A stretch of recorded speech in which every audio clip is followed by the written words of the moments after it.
This PowerPoint is about modern economics and supranationalism. For 6.3, we're looking at new conceptualization of global economy, society, and culture. Part I, states, communities, and individuals formed to maintain world peace and to facilitate international cooperations. So A, new international organizations formed to maintain world peace and to facilitate international cooperation. In this case, we're going to talk about League of Nations and the United Nations. So what a supranational organization is basically, it's an entity that's composed of 3 or more states that they're trying to create some type of structure for mutual benefit in the pursuit of shared goals. So the United Nations is one, NATO is one, the G8 is one, Warsaw is an example of one for the Soviet Union and for the communists. Basically, it's an idea, it's a group of states that come together and they talk about things. They're usually very closely allied, and they come to each other's aid when necessary. Today, there are 60 supranational organizations with different subsidiaries as part of that. So, for example, the United Nations is the largest supranational organization today, but there's tons of parts of the United Nations. The League of Nations was our first international organization, and the goal of the League of Nations was to maintain world peace. This was formed after World War I because what they wanted to do was find a way to create collective security. In other words, find a way to talk things out before you go to war. And they also wanted to find a way to disarm. They wanted people to give up making weapons, put limits on weapon making, so that no one country became dominant militarily. And they also wanted to have a place where they can negotiate and talk things out. It created treaties. The League of Nations created treaties on a couple things like labor conditions. That was a big deal throughout World War I, was things like minimum wage or international labor laws, safety regulations for laborers. They also wanted to create some type of legislation on how natives are supposed to be treated. We're still not quite decolonized. The idea of decolonization is not something that is pursued until after World War II, and so they wanted to legislate the treatment of natives. They wanted to deal with human and drug trafficking. In other words, the slave trade is over, and they wanted to make sure that everybody agreed with that. They wanted to deal with giving and selling of arms amongst different nations and different people. They also wanted to. They also made treaties on global health. The idea of is something like access to clean water a human right? How does the world provide clean water to everyone? Is access to medical care a human right? And how does the world maintain that? And then, of course, treatment of prisoners of war. And then Europe was having problems with minorities, and they wanted to find a way to protect those minorities. The irony of that is that the Jews were included in that. And of course, Hitler completely ignored everything associated with the League of Nations when he developed all of his plans.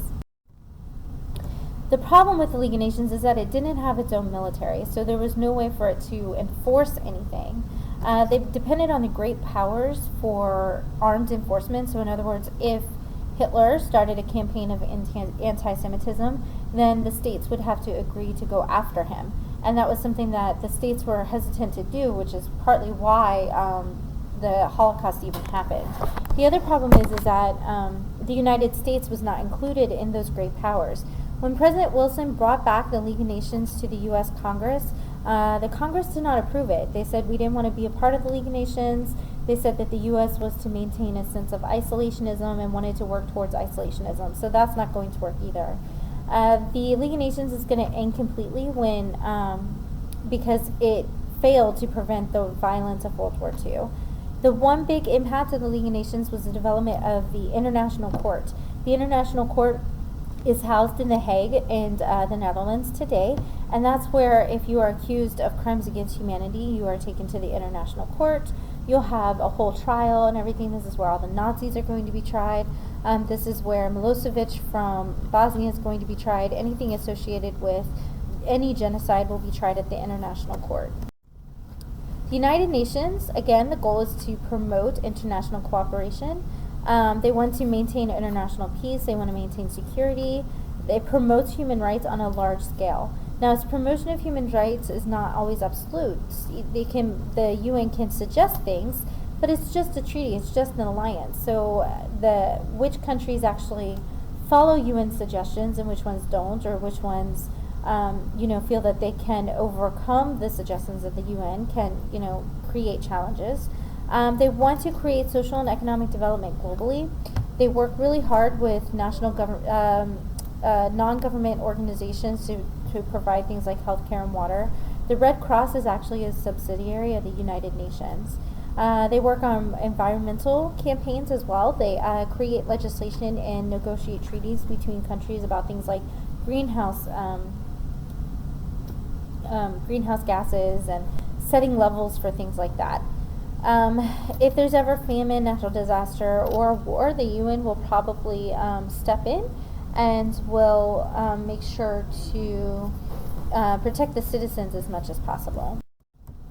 It has 6 parts. The GA, or the General Assembly, is where your countries have a big seat in a nice big auditorium. And you're not really, today, the UN has kind of a lot of power, and you're not really a country until the UN recognizes you. The newest nation to be recognized by the United Nations is South Sudan. It gained its seat in the GA in 2011. Of course, the Security Council has its 5 permanent members: China, US, Russia, Britain, and France. And those 5 permanent members are the Executive Assembly. There's 7 rotating members. The 7 rotating members change every couple years. You get on and it's constant change. There's never the same Security Council for more than 1 year. Economic and Social Council is another part of the UN. This is where most of the NGOs are included. They have the Secretariat, and then of course the International Court of Justice, and then the Trustee Council. The Trusteeship Council is really about finances, and it's been inactive since 1994. The job of the UN is to be peacekeepers, and they get more involved once a conflict is almost over. So they go in.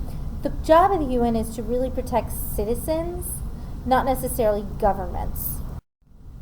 The effects of supranationalism on the state is varied. So, for example, another supranational organization is the European Union. So you have a combination of the European states. Well, this is going to reduce tariffs, and it makes import restrictions less, and so economics is more free. Culturally, lots of changes. Europeans are actually considering themselves part of the EU rather than their individual country. So instead of being French, you consider yourself to just be European. The UN controls nuclear power by only allowing 5 states to legally have nuclear capabilities. States have less control over their economies in general, which when you believe in capitalism, that technically is a bad thing. However, when you're the leading economic power of the world, that doesn't really matter. The culture is going to spread quicker through organized states. Like there's a supranational group in Asia, there's a supranational group in Europe. So there's, these states are combining to compete with the United States, really. Religion as a global force has been revitalized. Basically, the idea is that as the United States becomes stronger, and a lot of people associate the United States with Christianity, we see stronger anti-Christian groups develop as well. Migration patterns, so you can move freely from Germany to France due to the EU, and so obviously Germans are going to impact the French culture, French culture will impact Germany, all that kind of good stuff. Part B, new economic institutions sought to spread the principles and practices associated with free market economics throughout the world. The IMF, the International Monetary Fund, the World Bank, and the World Trade Organization all sets legislation for international economics. So for example, if you're a developing country and you're struggling and you want to invest in, say, your highway system, you can borrow money from one of these 3 institutions. However, these 3 institutions can also put restrictions on that money. So for example, if you want money from the IMF, then you have to have free elections every 4 years. So the money chain and who holds the money can actually control governments and control the types of government systems that are being put in place. Humanitarian organizations developed in response to humanitarian crises throughout the world. So you have UNICEF, Red Cross, Amnesty International, Doctors Without Borders, the World Health Organization. These organizations are going to respond whenever there's an earthquake, tsunami, hurricane, anything. These are the first people on the ground to make sure the citizens have basics: water, food, shelter, clothing. Obviously, Doctors Without Borders is a nonprofit organization that provides healthcare to underdeveloped areas. The World Health Organization is actually does a lot with communicating between the different states. So, for example, if there's a pandemic outbreak like Ebola, then the first people to know is the WHO, and the WHO will contact, in the United States case, the CDC, and they will start to work towards, a goal, a way to contain, a way to solve, and a way to fix those diseases. Part E, regional trade agreements created regional trading blocs designed to promote the movement of capital and goods across national borders. Free trade. Free trade means the freedom from state-imposed limits and constraints on trade across borders. So the fact that we embargoed Cuba for so long is actually a violation of free trade agreements. However, since it happened prior to the solidification of these economic agreements, nobody really minded. So there's several international trade systems. You got GATT, WTO, NAFTA. NAFTA, you should know, NAFTA is a North Atlantic Free Trade Association.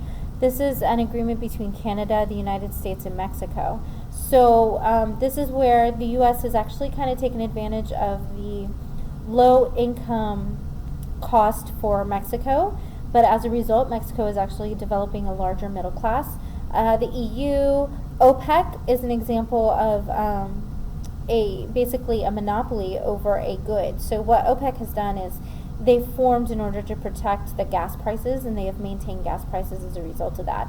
The Association of Southeast Asian Nations has developed to try to control most of the textile exports that come out of Asia and to control trade there.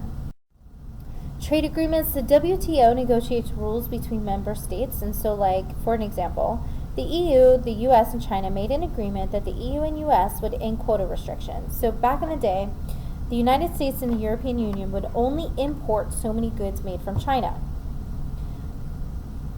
When the China was allowed into the WTO, the agreement was that the US and the EU would lower those restrictions. So in other words, in 1990, we only imported so many pens made in China.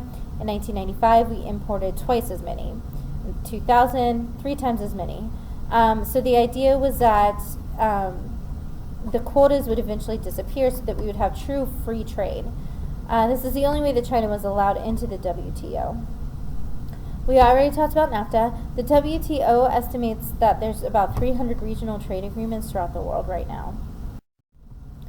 Here is NAFTA. You can see basically we have Highway 35 straight through the middle of the United States down into Mexico and up through Canada. And so the NAFTA basically creates a big, huge economic bloc with the Northern Americas.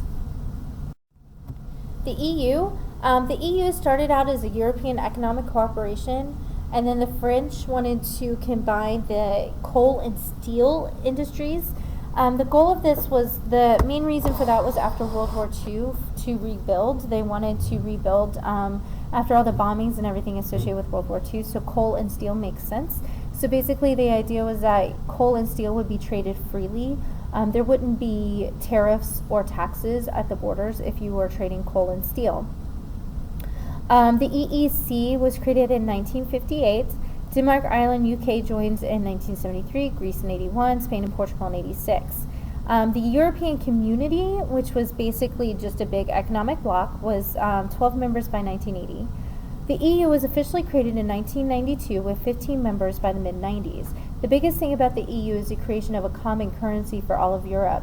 The euro has actually been stronger than the dollar since its creation. It's only been in the past 2 years where the dollar has been stronger than the euro. There's 10 Eastern European nations and Mediterranean states started to join in 2004. The goal of the deal is that the richer countries within the EU, mainly today Germany, has to help the poorer countries, which in this case right now is Greece. Greece is currently bankrupt. Greece has taken loans from Germany since the recession in 2008, and they currently have defaulted on those loans, and Germany refuses to really help them at this point. There's causing a lot of tension in the EU right now. One of the biggest issues is whether Turkey should be part of the EU. Turkey wants to be a part of the EU because of the tourism, really, and to really get access to the strength of the euro. If Turkey was part of the EU, they would increase their tourism a lot, because people when Americans travel, they go to European countries because it's easy to travel throughout different European states. But Turkey's not on that list. The EU, however, refuses to let Turkey in, really because of the Armenian genocide. Turkey kind of refuses to recognize that, and the EU doesn't like that Turkey won't acknowledge their lack of the lack of treatment of humans, and basically acknowledging the fact that they did something wrong. France versus Germany is always an issue, but again, Germany is actually winning right now. Part F, multinational corporations began to challenge state authority and autonomy. So in other words, the dollar, or these multinational corporations, started to be more powerful than governments. A multinational corporation is a business organization that has activities located in more than 2 countries. Basically, part of this is they end up with foreign investment, and the governments start to compete with each other to try to attract corporations. So in other words, take Coca-Cola. Coca-Cola is an international organization. The idea is, which country in Asia is Coke's headquarters going to be in? Well, obviously the Asian countries are going to fight over that. The other thing that these multinational corporations can do is they can control services within the government. So basically, the government is responsible for providing highway systems and roads for transportation and water and electricity and all these other services. Well, what these multinational corporations can do is request governments to provide these services for them, which can change the region of a country on a huge scale. The other issue is that developing countries can get stuck because there's only so many places where a company can go, and the company is not going to put their factory or their headquarters out in the middle of nowhere. They're going to go to a city that already has the infrastructure ready for them, which means that the developing countries are going to stay developing instead of developed.